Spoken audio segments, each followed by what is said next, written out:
So let's talk a little bit more about that whole push-forward combat that you're describing, and that kind of shows it in action.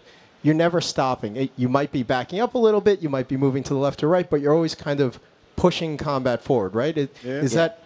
Describe to us how that works and what that means. Yeah, Hugo kind of coined a term around the office that we use is, you're kind of like Bruce Lee on a skateboard with a shotgun, in a skate park. And you kind of get that sense of that space there. It lends itself to always moving forward, always kind of traversing the space. We have a double jump mechanic that allows you to kind of go further or go higher and grab ledges and, change the verticality of the space a lot more than kind of a classic Doom experience. But it is always about kind of moving forward and using the space to your advantage, moving your speed to your advantage. But the enemies can always flank and find a new angle on you. So, as has been said, you stop and you die pretty much in the course of this game. You're never not multitasking. There's always like 4 or 5 guys, and there's a heavy here, and an imp running around, and they have these super shot fireballs, and you could hear it wind up just like in the classic Doom. And it's sort of like lock-on missiles if you're in like an F-22, and you hear go beep beep, you know that like you better move fast. So there are always cues everywhere. There are visual cues in the corner of your eyes. There's audio cues. There's all kinds of ways of knowing that things are happening at all times. Literally, you're always in danger. In the middle of an arena, I'll just do figure eights even when I'm just paused because they're always trying to nail you with something. And when you play it on hard, one hit, you're dead. You can get into really good combat rhythm, and that's kind of key to the game is just this constant motion and rhythm.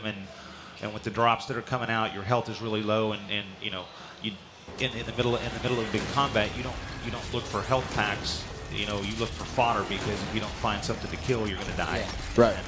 One of the parts I really love about our game is that's that ever-changing chessboard. Like the battlefield is always changing. The AI is always making a move. You need to counter. The minute you counter, another AI is coming in. Yeah. And so you've got this game in your head that you're playing just to stay alive and get through it and take guys out. Combat is just, it's so core to what Doom is to everybody in the world, and it's really strong in our game. It's really fun working. You can't really strategize when you enter into an arena space.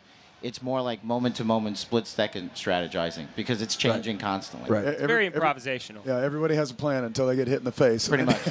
I mean, I love that. I'm hearing improvisational. I hear rhythm. I hear constant movement. So it really is a game of skill, right? Yeah. Absolutely. I mean, it's not just sitting there blasting everything as it comes at you, but you're constantly on your toes. You're constantly being challenged. That's really one of the core pillars of Doom, right? Yeah.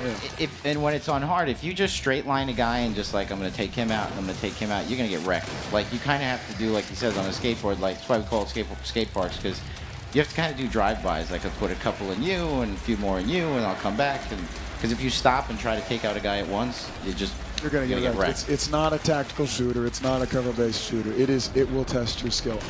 Nightmare mode brings a completely different level to all of this. Oh, yeah. Awesome. Right. Yeah. Right. So if you want to test yourself, you'll really test yourself. Oh, yeah. Nightmare will beat your ass down.